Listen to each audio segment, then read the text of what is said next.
All right. So, and by the way,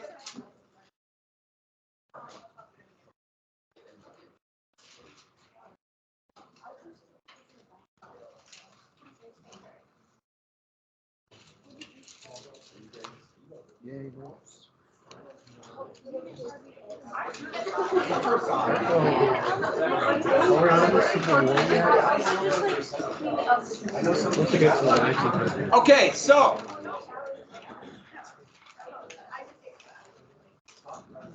let's go ahead then, and we gotta get going. We have to be at a certain point. You know, as you well know, I'm giving you Wednesday, Thursday, Friday off. I know I don't ask for thanks. I just do it because I care. We shall give you things. I am going to Miles City. Just want to throw that out there. I know I'm bragging again. You do have homework over the room. Yay. Don't get mad at me. Huh? It's only reading. Chapter 11. How many pages? 7,000. No, I can't remember. I really can't. Chapter 11. It's on the new. It's on the South and slavery. I saw a hand up. Quiz. Grab a. No, you don't need to have to paper. You can write on this. Chapter 13, isn't it? Yeah, quiz. Right there. No, lead my presence. Did we get to this? What president died? Henry Harrison. What did he probably die of? Cholera or typhoid fever? Tuberculosis. Yeah, cholera or typhoid fever. Yeah, whatever cold he caught from his inauguration, the longest inauguration address, just accelerated that disease, but he was probably doomed anyways. He'd be the first of 3 to die of either cholera or related diseases. 3 presidents in a row, almost. Wait, will we have 3? 3 elected presidents in a row. Wow, that's pretty wild, isn't it? And what else? Oh, so what was the election of 1844 or 1840 called? Yeah, that's at log cabin. What became more important? It wasn't what Harrison believed in, it was his what? Yeah, image. Image would become key. It's all image after this. The election of 1844 proved an important point to all politicians. It doesn't matter what you believe in. It doesn't really matter what you do.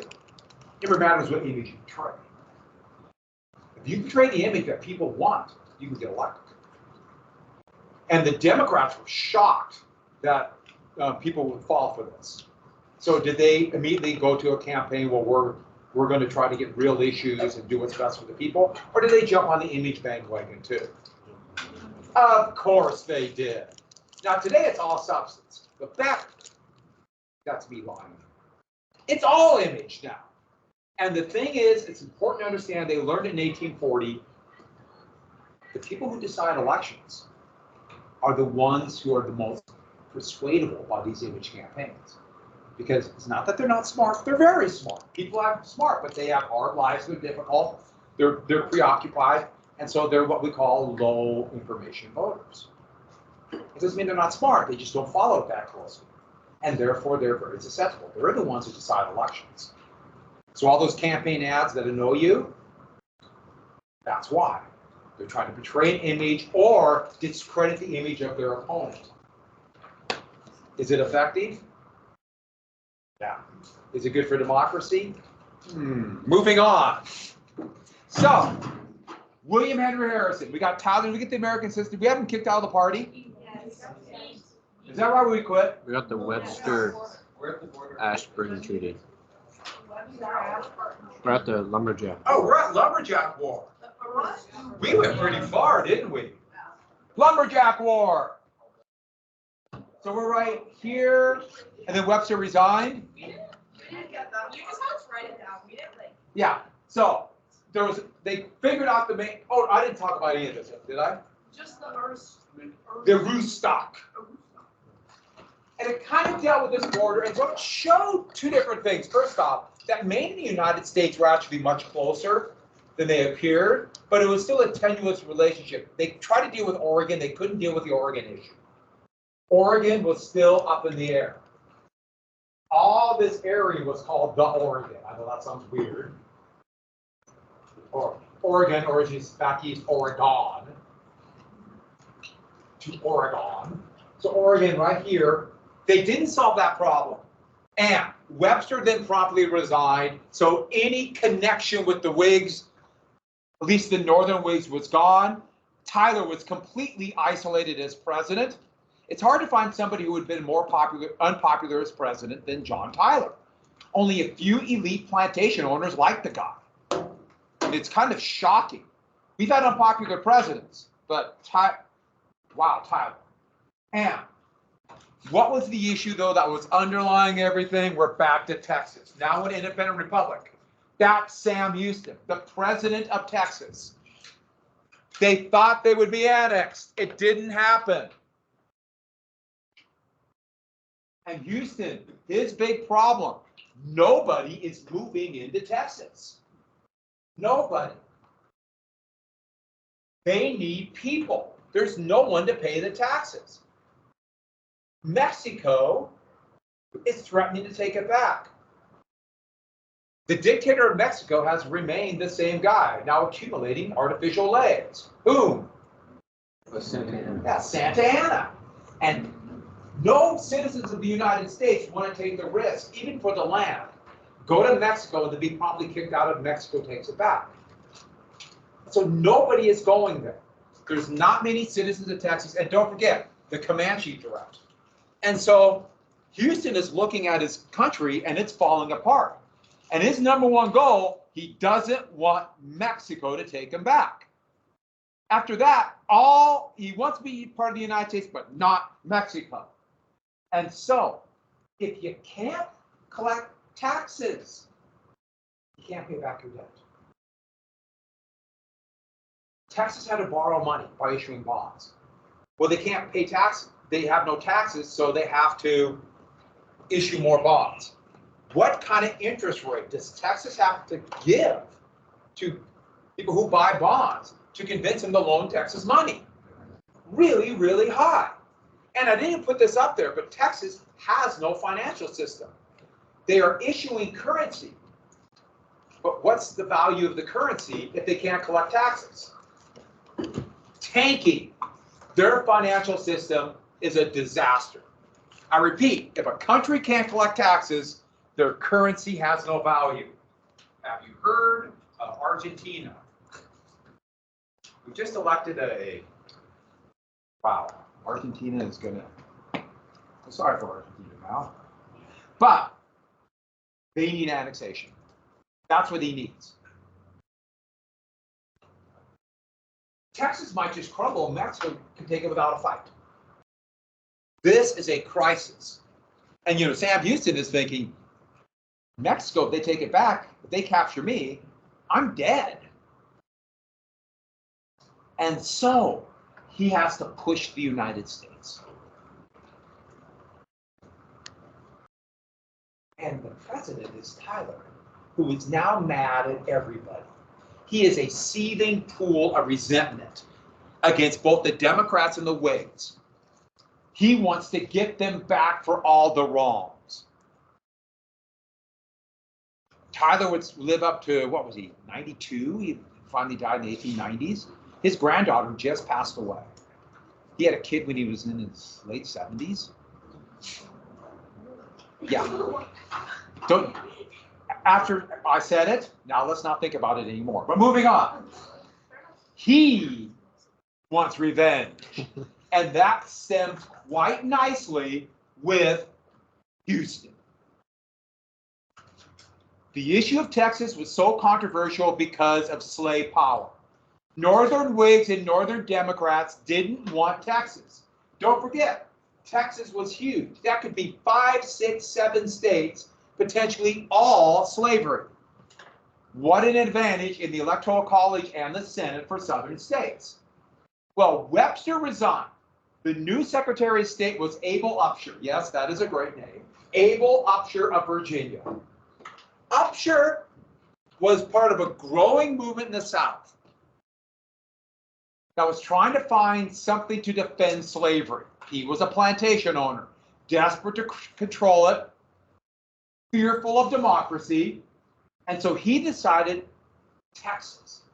Annexing Texas will be a wedge issue, meaning an issue that will divide both the Democrats and the Whigs by section. They will divide them.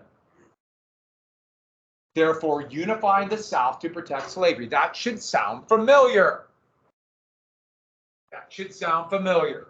And therefore, if it splits the Democrats and the Whigs, Tyler will get his revenge.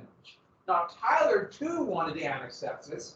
He was a plantation owner and wanted to protect his plantation, but he really wanted to get the Democrats and the Whigs. So here we have APUSH now demanding annexation of Texas under their constitution, meaning slavery. Houston trying to find a way to push the United States. So back to Houston. Houston sent word to Britain. He asked Britain, claiming fear of Mexican treachery, if Britain would make Texas a protectorate. A protectorate. What that means is technically Texas would be independent, but it would be under the umbrella of the British Empire. Basically, Texas would give up control of their defense and a lot of their foreign policy to Britain. He knew this would infuriate the United States. Britain will get Texas at a time where Britain and the United States, they might have signed the treaty, but they couldn't deal with Oregon. He knew what he was doing. He's playing with fire, but he's trying to push the United States, just as Tyler wants to do this. But here's the deal. A year before the United States did, in 1807, Britain banned the slave trade. And this is what you have to get down. 1837, Britain banned slavery in their empire. They banned slavery. In fact, Britain saw it as their mission to stop the slave trade. So Britain, who made all this money on slavery, had now turned around and saw themselves as their mission to stop the slave trade. Royal Navy ships started patrolling the Atlantic to stop the Middle Passage, as they were still bringing slaves to Cuba or Brazil and sneaking them into the United States. They started stopping ships. Britain became the leader of the anti-slavery movement, the Industrial Revolution. It changed Britain. Now, what Britain was going to do in their colonies would kind of be slavery, but they didn't call it slavery anymore. So Texas became a protectorate of Great Britain, and Houston acknowledged this in the letter he sent. They would become a free country. Free in the context of no slavery. He knew exactly what he was doing. He didn't particularly want Britain to dominate Texas, but he really didn't want Mexico. So he sent this. Now the British were shocked. The same foreign minister, Lord Ashburton, through the current British ambassador to the United States, Lord Aberdeen, responded. And basically, maybe, we have common interests. He kind of quibbled. It took the British completely by surprise. But they kind of agreed. And Houston immediately sent this letter to the newspapers. So everybody in the United States saw it. They even discussed a flag. Lone Star with a Union Jack. I find that kind of fascinating flag. So, how did the United States act? Especially the South. They went nuts and immediately started talking secession. Immediately. Remember the Southern strategy, the Southern idea, diffusion, spread slavery. But because of the Missouri Compromise, this area was cut off to slaves. They did not expect Oregon to be slave territory by the kind of people who were moving in. And so they were thinking not just Texas, but they were hoping to scoop up big hunks of Mexico and Cuba and other places too. They wanted to expand here. Take it from Mexico and the people who live there. This will stop it in its tracks because Texas claims all the way up to here. That would be one giant, now free nation blocking that off. But number two, if a free Texas is there, slaves will begin to run away. A safety valve is what they call it, the reason they annexed Florida. And don't forget, this is downriver. These are the new tobacco or cotton plantations, and that's relatively close to Texas. It's a heck of a lot easier to run away to here than try to get up to Canada or New England. Former slaves were not welcome in most free states. They were free as in they didn't have slavery, but they didn't want anybody but white people there too. That was that white republic idea. So it'd be a safety valve, but more than that, Texas then will shelter slaves protected now by the British Army and the Royal Navy, and then turn around and use Texas as a base. Because remember, Britain now wants to stop slavery as a base to start a slave rebellion, to launch raids into the United States, retreat back to Texas, protected by the British, and now they got the Royal Navy. The Royal Navy might drop them off at places for amphibious attacks. Free more slaves, triggering rebellion, their greatest fear. Now this is somewhat exaggerated, but remember, that slave rebellion fear was always there. If Texas becomes independent, the South will say, we cannot stay in the United States because the government is too weak to protect us. So Houston is playing with fire, but now it's opened up. The problem Tyler had is, well, I think all of you kind of understand the problem of having a 20-pound parrot. So a 20-pound parrot exploded. And with that, he needed a new Secretary of State because it took a mouse. There's no mouse. You see it? There we go. A 20-pound parrot exploded. Abel Upshur was killed. And so now Tyler needs a new president, a new Secretary of State. And so does anybody know who? Okay, I just said a 20-pound parrot exploded. Yeah. And you're all going, cool. Now, I don't know if you know much about parrots, but a 20-pound parrot would be one big parrot. You know, macaws are kind of big, yes. Huh? No, I don't know.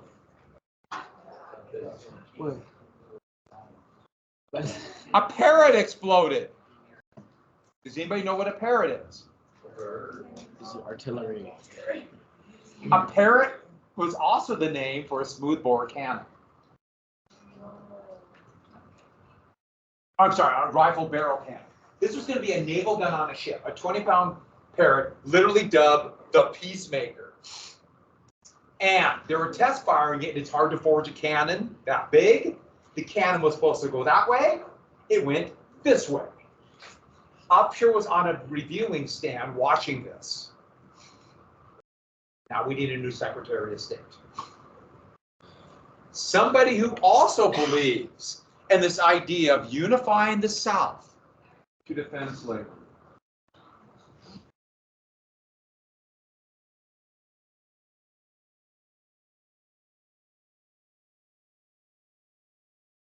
Boone is back.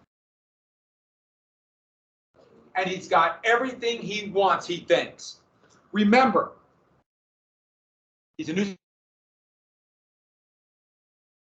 And I typed this in, but you don't need to write. We've already written this down, so you don't have to write down. He tried the tariff, he tried the gag rule to unify the South. It did not quite work, and now he will use Texas. He would write a letter to the new British ambassador to the United States, Lord. Now, Pakenham was the nephew of General Pakenham. Pakenham was the the general at New Orleans who died during the Battle of New Orleans. This is his nephew. And this letter, oh, I didn't tell you the story of Pakenham, I don't think. I gotta tell you one more story. You want to hear another story? Yeah. So Pakenham, he died at the Battle of New Orleans, General Pakenham, his uncle. And he was a hero of the British Army, hero of the Spanish campaign. So they're going to bring his body back for a state burial. Now, British soldiers, normally, they just buried at the battlefield. The common soldiers, they threw them in the swamp. So there are unmarked graves all over that battlefield saying, here lie soldiers of the British Empire. In fact, there's a large Union cemetery from the Civil War there, too, right at the battlefield. Just right on the part of it. So they threw them in the swamp, but they brought Pakenham's body back. His wife was actually on board one of the ships waiting for him. And so she was able to get his body after he died. And they're going to take him back to London for a state funeral. The problem is they got to go across the Atlantic Ocean. How do you get a body back? It might take 4, it might take 6 weeks. Wouldn't you like put them in like alcohol or whiskey? So, in the Royal Navy, every sailor got 2 dregs, or basically like about almost an ounce of alcohol every day. So they got about 2 ounces total every day. That was rationed. They would get 2 ounces. That was given to the Royal Navy all the way through World War II. It was in the U.S. Navy all the way through the Civil War. So they get a little bit of alcohol, and they get whatever cheap alcohol they could find. They called it grog, and so they would get grog. So they have barrels of grog on the ship, and it was usually this was like 20% alcohol, so not that much. Probably some kind of rum. And there was a barrel on board of that ship that was about half full. And so what did they do? They jammed Pakenham, who really didn't care anymore. They jammed him in that barrel and to send him back so it'd be kind of preserved. Now let's be clear, 20% alcohol, that really won't preserve much. Well, the voyage turned out to be a rough one. It took longer than they thought.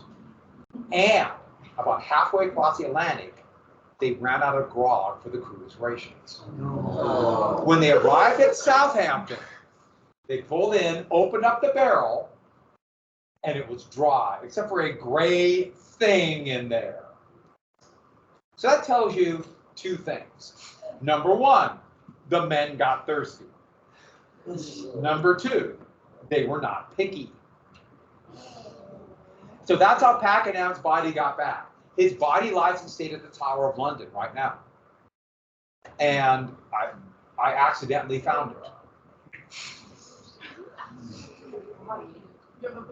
The crypt. I found not the body, but the crypt, just the marker. So I was standing there, and the tour, if you go to the Tower of London, the tour is given by very veteran sergeants in the British Army. They're sergeant majors.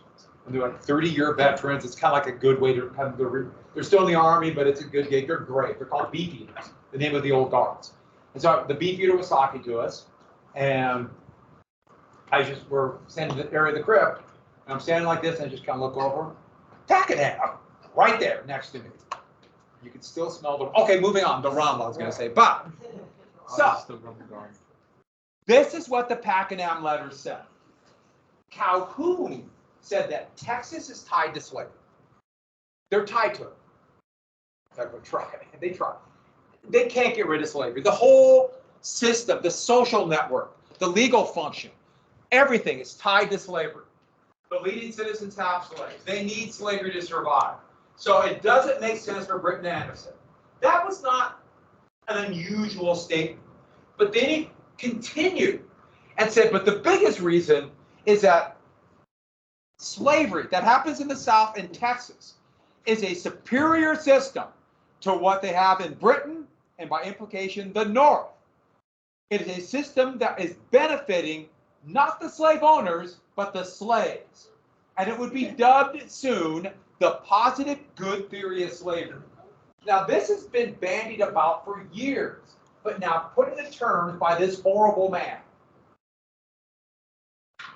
Who has in there? There's a Los Angeles class attack submarine named after him. John C. Calhoun. We have an interesting country. But He wrote this out and said, this is what we have to give, that slavery actually civilizes the slaves.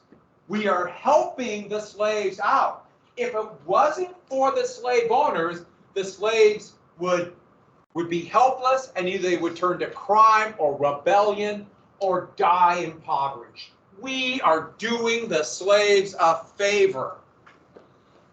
The slave owners are sacrificing for the slaves.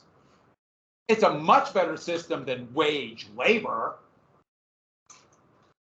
And then he issued it to all the newspapers. This was not for Britain. This is for the election in 44 and to divide the North and the South. He's trying to protect slavery within the Union. And to say this is divisive is not strong enough of a word, but I don't know any other word. How about really divisive, shockingly divisive, frighteningly divisive? But the timing hit at the best moment for Calhoun, the election of 1844. And it fit in now. What kind of country? Seriously, what kind? Are we going to be a country of this market and capitalistic revolution, of commerce? A kind of democratic republic, at least for white men, or a slave empire? What will spread? And that is why slavery in the territories was so important.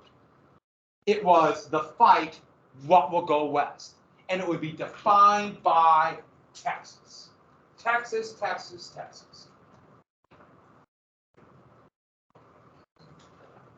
Because if the United States says that slavery can't go west, what does that tell the people of the South who want slavery? Your system is immoral, and they now cannot tolerate that. That is the fight.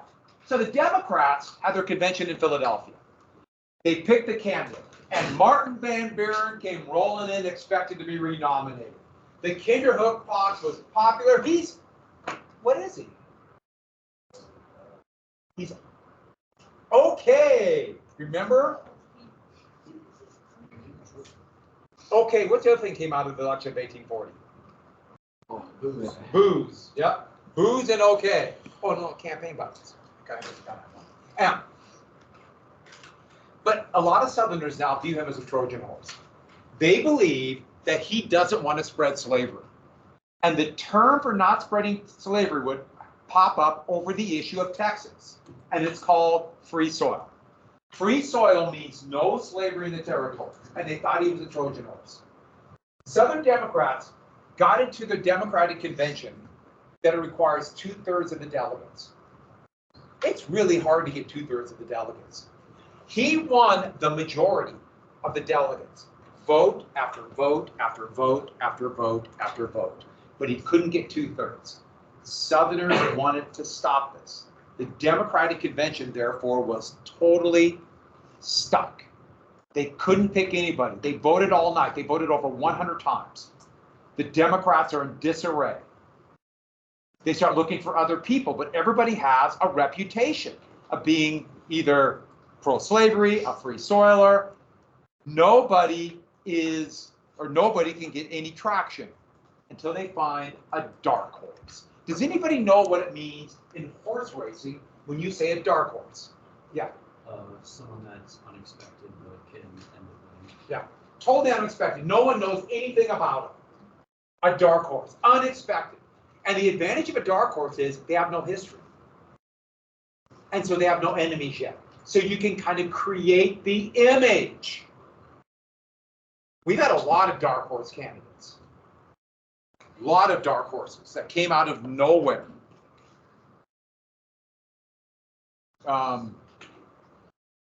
In my lifetime, we have to go back to we have to go back to Jimmy Carter. Was a total dark horse. Clinton started as a dark horse. Barack Obama was a dark horse. Trump was a dark horse. He was well known, but not politically at all. He had no political point of view at all. He got famous and rich off of being born wealthy and a TV show. He lost his shirt in real estate. But the dark horse would be James Knox Polk. He's from Tennessee. Young Hickory means it's a protege of who? Who was Old Hickory? Jackson. Van Buren was Old Kinderhook. So he came in. He was known as a great orator. He was in Congress, also governor of Tennessee, but he wasn't that well known out of just a few circles. He was a fierce, intense man. And yes, now a photograph of him. He took back a picture taken while in office. And his running mate would be George Dallas. You don't need to know his name, but can anyone guess what town's going to be named after him?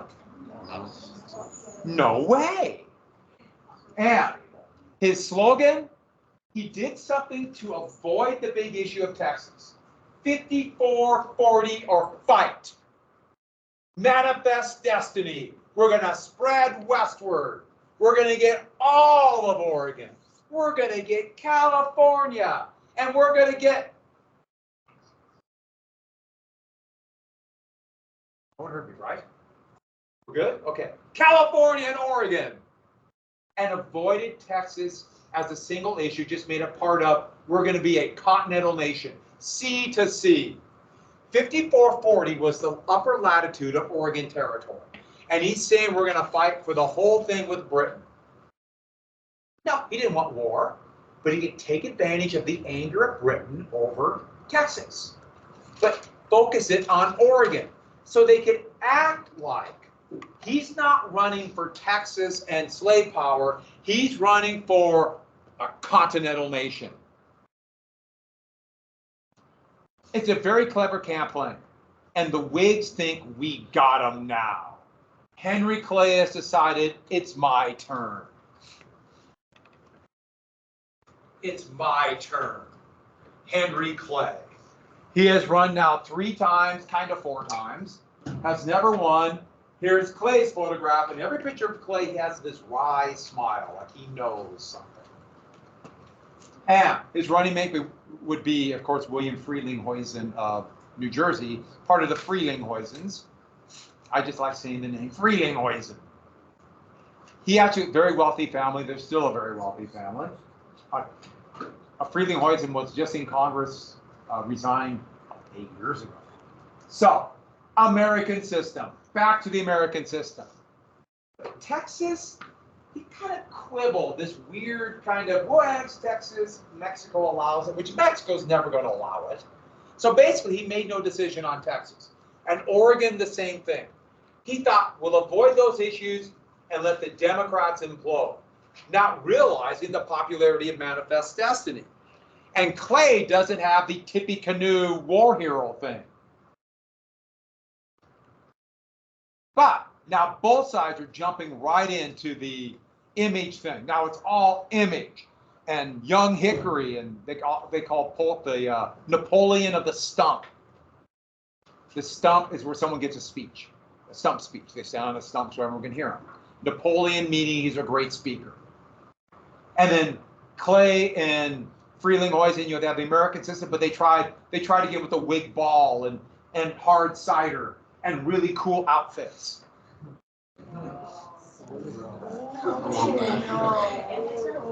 Now I know exactly what you're thinking. And as luck would have it. So when we did dress up day, I let someone dressed up as that. And they made this. Yeah. I think this one was made by Frelinghuysen. That's pretty good. We got this on the back. I have 2 of them. They painted it. And they just put a stick in here. That's pretty good, right? It doesn't fit me. I know. I'm so sad. If I had that, that'd be the only thing I'd ever wear. Every day. But a third party jumped into the race. The Liberty Party. And they nominated James Burney. But the big thing we have to know about the Liberty Party is this. They were an abolitionist party, meaning they're not just free soil. They want to get rid of slavery completely. Now, there was a lot of disagreement amongst abolitionists what to do with former enslaved people, but to get rid of it. And you can imagine how this was a direct attack on the South. There were no members of the Liberty Party in the South. If you didn't like slavery in the South, you kept your mouth shut or you would be lynched. Seriously.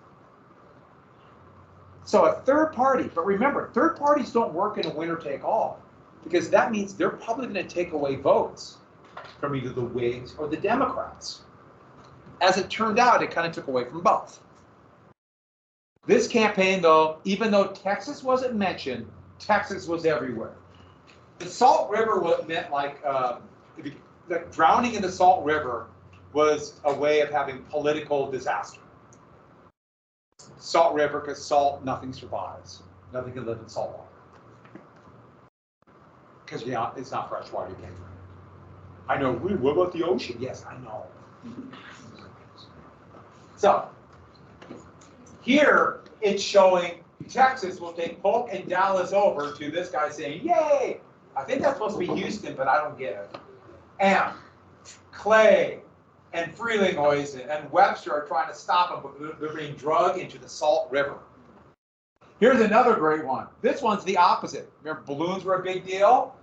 Clay and Frelinghuysen are going up to the presidential chair, and they popped Polk and Dallas's balloon, so they can't make it up there. And drowning in the Salt River is Martin Van Buren. But let's get, before the bell rings, my favorite cartoon. Oh. So, it's Polk, and he appears to be impaled into the neck of this beast. And the beast says, I fear I cannot carry you into the presidential chair. It's the issue of Texas. Polk, dear Texas, I know you cannot. I wish I had rode some other horse, but it's too late to repent. Wait. Now, when you look at this, who does that beast look like to you? Abraham Lincoln. Doesn't it kind of look like Lincoln? Lincoln was completely and totally unknown. He was barely known in Springfield, where he was a lawyer at this time. But does not look like Lincoln. All right, so we'll pick this up tomorrow. Unknown foreshadowing, yeah?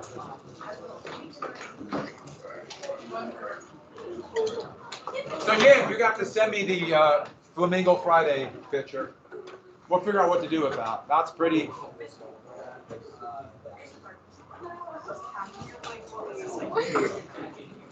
Huh? Say it again. Pakenham was the British ambassador to the United States. And so, and back then especially, the ambassador really had a lot of authority because you couldn't just get on the phone. So Calhoun sent him this letter, but he did it really for American politics. We will come back to the positive good theory of slavery next week.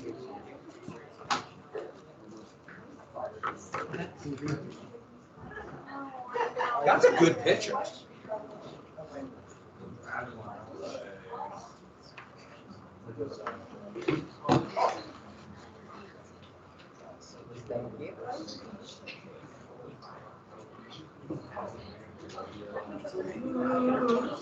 You're doing it yourself.